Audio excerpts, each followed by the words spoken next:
যে কোনো নতুন কাপড় সেলাই করা বা রেডিমেড কেনার পর না ধুয়ে পরিধান করলে নামাজ পড়লে নামাজ হবে কিনা?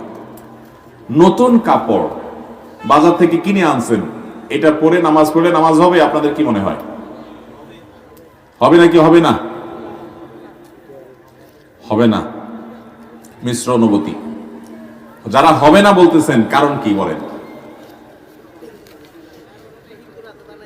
হ্যাঁ, নাপাক থাকতে পারে, আমি জানি না এটা কি ভাবে ধুইছে এই তো না ভাই, এটা সঠিক না। যারা উত্তর দিয়েছেন যে নতুন কাপড় ধোয়া ছাড়া নামাজ পড়া যাবে তাদের উত্তর সঠিক।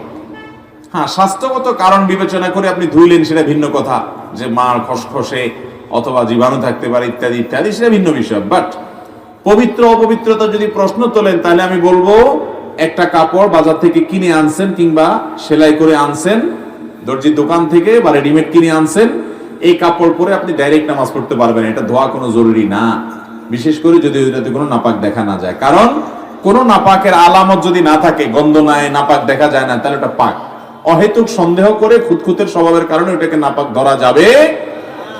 আপনি যদি দেখেন যে হ্যাঁ নাপাক লেগে আছে, তাহলে যে জায়গা নাপাক লেগে আছে সেই জায়গা ধোবেন, ভিন্ন কথা।